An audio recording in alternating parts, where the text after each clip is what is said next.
Eh bien, le problème des pitons se rapproche de plus en plus. De nos foyers ici, en Floride centrale, nous vous avons dit à 10 heures comment les prédateurs apex se rapprochent de nos maisons. Les officiels en Floride ont discrètement lancé un projet secret injectant des millions. Dans un effort de la dernière chance, ils ont envoyé des centaines de lapins robotiques au cœur des Everglades. Chaque machine était construite pour imiter un lapin vivant, de sa chaleur corporelle à son parfum unique, tout pour piéger les pitons, qui ont détruit l'écosystème. Mais le marais ne suit pas les règles humaines. Les robots ont trop bien fonctionné. Ils n'ont pas juste trouvé les pitons. Ils ont trouvé autre chose. Et ce qui s'est passé ensuite est franchement insensé. Quand les Everglades commencent à disparaître au lever du soleil, les Everglades de Floride brillent comme un miroir vivant. Vous voyez, c'est un monde de sauts gras scintillants, sur une eau à mouvement lent, où les hérons se tiennent immobiles comme des statues. Pourtant, sous cette beauté stupéfiante, se cache l'un des écosystèmes les plus dévastés d'Amérique.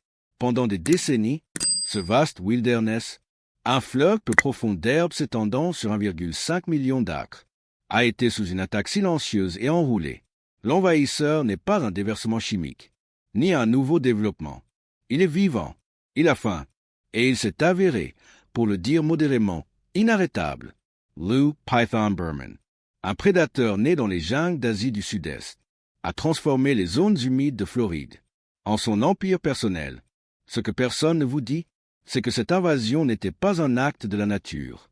C'était une erreur humaine, née du commerce d'animaux exotiques dans les années 80 et 90. Les bébés pitons étaient vendus comme des curiosités inoffensives, brillants, magnifiquement paternés, et assez petits pour reposer dans les mains d'un enfant. Mais ces animaux de compagnie ont grandi, et ils ont grandi vite. En quelques courtes années, beaucoup atteignaient des longueurs stupéfiantes de 4,5 à 6 mètres, assez puissants pour dominer un cerf, ou même un alligator de 1,8 mètres. Les propriétaires complètement non préparés pour un monstre dans leur chambre d'amis ont commencé à les libérer dans les canaux et les marais. Puis en 1992, l'ouragan Andrew a dévasté le sud de la Floride. La tempête a détruit d'innombrables installations d'élevage de reptiles, libérant un nombre inconnu de pitons dans la nature. Ces serpents échappés ont ensemencé la population, qui engloutirait plus tard les Everglades. Pour un piton, ce nouveau monde était un paradis. Les Everglades offraient de la chaleur, de l'eau sans fin, et surtout des proies qui n'avaient jamais évolué. Pour craindre un constricteur géant, sans prédateur naturel propre, et avec la capacité choquante de pondre jusqu'à 100 œufs à la fois, leur population a explosé. Les biologistes estiment maintenant que des dizaines de milliers, peut-être des centaines de milliers, errent dans le sud de la Floride. Ce qu'ils ont fait à la chaîne alimentaire est catastrophique. Dans les zones où les pitons dominent, il y a eu une disparition presque totale de ratons overs, possums et lapins des marais. On parle de populations chutant de plus de 90%. Un grand piton a été trouvé, avec un cerf adulte dans son estomac. Dans un autre incident célèbre, un piton a été filmé en train de combattre un alligator. Un combat si intense que les deux animaux ont péri dans la lutte. La perte de ces espèces crée une réaction en chaîne. Moins de petits mammifères signifie moins de nourriture. Pour les oiseaux de proie natifs, moins de charognards signifie que la matière en décomposition persiste, altérant le sol même. Le combat contre eux a été une longue bataille perdue. Les officiels ont d'abord fait appel au public. Blanket Lou Python Challenge N 2013. C'était un événement médiatique massif. Un appel aux armes pour quiconque assez courageux. Pour entrer dans le marais, pris en cache, gloire publique et le frisson de la chasse. Ils sont venus avec des airboats, machettes et lampes de poche. Mais après des semaines d'efforts, le total combiné n'était que 68 serpents. 68 sur des dizaines de milliers. C'était un coup de pub, pas une solution. Ils sont passés à une stratégie plus professionnelle, le programme d'élimination des pitons. Ce n'était pas un concours, c'était un emploi. Des chasseurs licenciés payés patrouillaient les levées la nuit, recevant un salaire horaire plus des bonus pour chaque serpent. Mais les maths sont brutales. Cela coûte des millions pour payer les contractants, sur une vaste zone, et pour chaque serpent retiré. 2 autres semblent prendre sa place.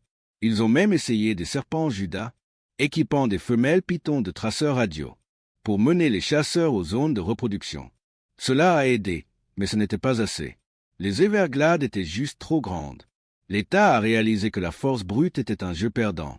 Ils avaient besoin d'un chasseur, qui n'utilisait pas ses yeux. De la pause au prototype, quand les programmes de primes ont échoué, quand les programmes de primes n'ont pas fait de différence. Les gestionnaires de la faune ont réalisé qu'ils avaient besoin d'un nouveau type de chasseur. Ils en avaient besoin d'un qui ne repose pas sur la vue ou la chance, mais sur un instinct ancien et puissant. C'est alors que la Floride s'est tournée vers un allié, aussi vieux que l'humanité elle-même, le chien. Ces dernières années, la Florida Fish and Wildlife Conservation Commission a lancé une petite mais audacieuse expérience. 2 chiens entraînés comme des détectives d'élite seraient envoyés dans les marais pour faire ce que les humains ne pouvaient pas. Santi l'invisible. Leurs noms étaient Truman et Eleanor. Truman, un Labrador noir, avait le visage amical d'un animal de compagnie familiale. Eleanor, une berger hollandais, avec des yeux vifs et alertes, était élevée pour la précision. Pendant des mois, ils ont été entraînés à reconnaître l'odeur musquée faible que laissent les pitons birmans, une odeur que les humains ne peuvent pas détecter du tout, mais qui persiste dans l'herbe et la boue, longtemps après que le serpent est passé. Une fois sur le terrain, les résultats sont venus vite. Dans leurs premiers mois, le duo a aidé à capturer plusieurs grands serpents, qui avaient éludé les équipes humaines pendant des semaines. La queue de Truman se raidissait. Eleanor tournait en cercle, Nez, PAS, et soudain se figeait. Le signe universel que la proie était proche. Quelques instants plus tard, le faisceau de lampe d'un handler capturait le lente ondulation des écailles. Ces chiens trouvaient des pitons en minutes, là où les biologistes avaient cherché pendant des heures. Mais comme tout dans les Everglades, le succès avait un prix. Le marais est un endroit dur pour travailler. La chaleur est extrême, souvent dépassant 38 degrés Celsius avec une humidité écrasante. Les chiens devaient porter des gilets de refroidissement et des bottes spéciales pour protéger leurs pattes du saugras tranchant. Et bien sûr, la zone est pleine d'autres dangers, comme les alligators et les coton-moutes venimés, ce que beaucoup ont négligé. Cependant, était le vrai problème, l'échelle. Truman et Eleanor étaient formidables, mais ils n'étaient que 2 chiens. Les Everglades, rappelez-vous, font 5 million acres. Pour couvrir autant de terrain, l'État aurait besoin de centaines d'équipes de chiens, coûtant des millions en formation et soutien. C'était un outil brillant, mais ce n'était pas la solution finale. Ce succès, cependant, a suscité une nouvelle question controversée. Les chiens ont prouvé que l'odeur était la clé. Alors, et si l'appât pouvait attirer les serpents vers les chasseurs, cela a mené les scientifiques sur un chemin troublant, un qui brouillait la ligne entre biologie et désespoir. Ils ont commencé petit, des études contrôlées utilisant des lapins des marais vivants, la proie naturelle du python. Ils ont construit des enclos sécurisés, conçus pour protéger les lapins de toute attaque directe, et les ont placés dans des sentiers marécageux à fort trafic. Les lapins, terrifiés mais indemnes, sont devenus des aimants. En quelques semaines, les pitons ont commencé à apparaître, l'un après l'autre, glissant vers les enclos. Le principe était prouvé. L'attraction de proie fonctionnait, mais le coût moral était élevé. Les images de lapins vivants tremblants, entourés de constricteurs géants, ont provoqué une indignation immédiate des groupes de protection animale. Les expériences ont été étiquetées cruelles. Sous une immense pression publique, le financement pour les essais d'appâts vivants a été retiré. Le programme a été arrêté. Ils ne pouvaient pas utiliser d'animaux vivants. Alors, ils ont décidé d'en construire un. Quand les alligators sont arrivés, l'histoire devient vraiment bizarre. Avec le programme d'appât vivant terminé, les ingénieurs et biologistes ont fait équipe. Ils avaient le plan. Ils savaient ce qu'un python voulait. La chaleur d'un petit mammifère, l'odeur de sa fourrure et le léger twitch de la vie. Alors, ils ont commencé à construire. Le projet s'appelait le robot Rabbit. Chaque leur était une merveille de design pratique, construit à partir de matériaux résistants aux intempéries et recouvert de fourrure synthétique. À l'intérieur, un pad thermique spécial émettait une signature de chaleur constante, presque identique à la température corporelle de 37 degrés Celsius d'un lapin des marais vivants. De petits émetteurs alimentés par batterie libéraient un composé chimique qui imitait le musc de lapin, une odeur qui pouvait dériver sur la brise du marais. Certains modèles avaient même de petits moteurs pour faire twitcher leurs oreilles et nez. Ils étaient, en effet, des appâts parfaits. Chacun coûtait près de $4 000 à construire. Caché à l'intérieur était une caméra déclenchée par mouvement et un transmetteur. À chaque fois que quelque chose glissait près, le système s'activait, envoyant une alerte aux biologistes, stationnés à des miles de distance. Et pour tout alimenter, de petits panneaux solaires efficaces, permettant de fonctionner pendant des semaines. Le plan était simple. Ils ont ancré 120 de ces lapins robotiques à l'intérieur de cages protectrices, dans des points chauds connus pour les pitons.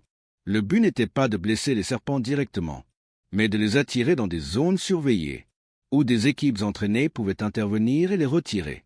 Quand les premières unités ont été déployées, personne ne savait si cela fonctionnerait.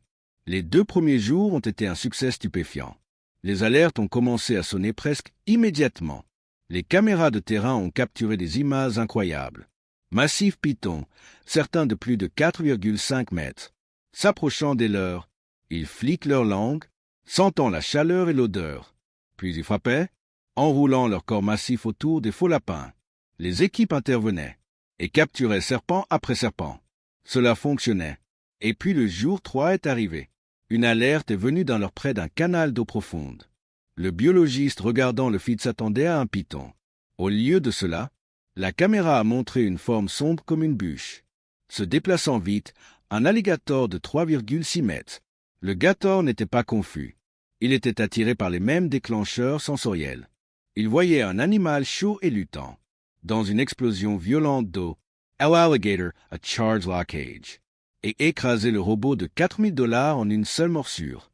Les robots, il s'est avéré, étaient le leur parfait pour tout.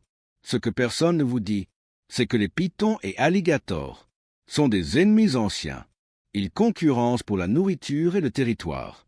Maintenant, les humains venaient de lâcher des centaines de cloches de dîner clignotantes sur leur terrain de chasse partagé. Ce qui s'est passé ensuite était la partie insensée. Une nouvelle guerre de prédateurs a commencé. Les alligators, apprenant que c'étaient des repas faciles, mais insatisfaisants, ont commencé à chasser les robots. Ils en ont détruit des dizaines. Les pitons, à leur tour, sentant les alligators massifs, ont commencé à éviter complètement les pièges. Le projet était, pour le dire modérément, un désastre complet.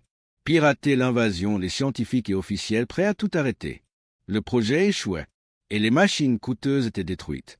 Mais les robots avaient un secret. Les scientifiques et officiels étaient prêts à débrancher. L'armée de lapins robotiques avait échoué. Des millions de dollars étaient broyés dans les mâchoires des alligators. Mais un jeune analyste de données dans l'équipe a remarqué quelque chose d'étrange. Les robots n'étaient pas juste des leurs. Ils étaient des espions. Avant d'être détruits, le capteur de mouvement, l'imageur thermique et la caméra de chaque robot enregistraient tout ce qui passait. Ils n'enregistraient pas juste les attaques de pitons. Ils enregistraient les mouvements des pitons.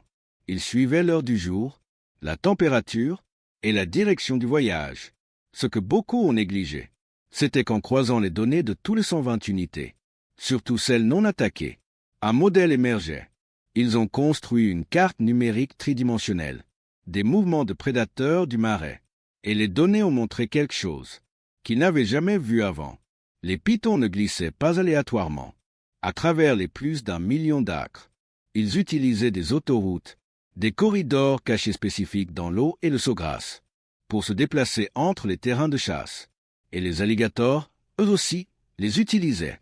C'est là que l'histoire passe de bizarre à quelque chose sorti d'un film de science-fiction. Ça devient encore plus fou.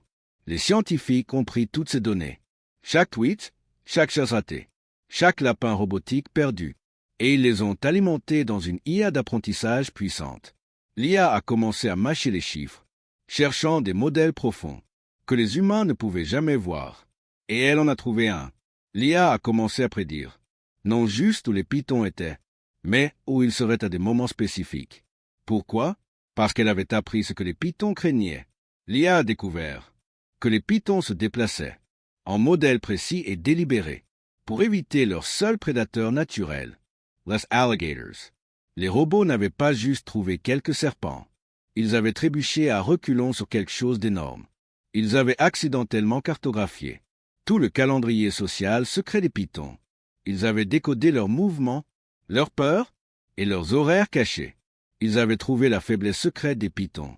Armés de cette nouvelle carte fantôme, les chasseurs ont eu un nouveau playbook. Toute la stratégie a changé du jour au lendemain. Plus d'attente au site de l'heure, espérant qu'un serpent passe. C'était de l'ancienne nouvelle. Au lieu de cela, ils utilisaient les prédictions précises de l'IA. Pour passer à l'offensive, ils pouvaient intercepter les serpents sur leurs autoroutes secrètes, les routes cachées qu'ils utilisaient. Quand ils pensaient que rien ne regardait, les résultats étaient immédiats et stupéfiants. Ils ne trouvaient pas un serpent à la fois. Ils trouvaient des groupes. L'IA, en suivant les mouvements spécifiques, des grandes femelles matures, a fait l'impensable. Elle a mené les chasseurs directement à la source. Elle les a emmenés aux zones de reproduction. C'étaient des nids massifs complètement cachés, des endroits enfouis profondément dans le marais, que aucun humain n'aurait jamais trouvé seul. Ils ont trouvé des dizaines de femelles, et des milliers d'œufs. Les nombres étaient presque incroyables. En juste un mois, en utilisant cette nouvelle carte IA, les chasseurs ont retiré plus de pythons invasifs que pendant toute l'année précédente du programme de primes. Tous ces déchets, tous ces robots détruits, cela valait tout. Les lapins robotiques, même en étant écrasés, avaient réussi au-delà des rêves les plus fous de quiconque. Ils n'avaient pas juste aidé le combat, ils avaient changé toute la guerre, ils avaient piraté l'invasion. Alors, l'expérience high-tech de la Floride vient-elle de créer une nouvelle race de super serpents? Que pensez-vous qu'ils devraient essayer ensuite? Faites-nous savoir vos pensées ci-dessous. Et n'oubliez pas de liker et de vous abonner pour plus d'histoires insensées.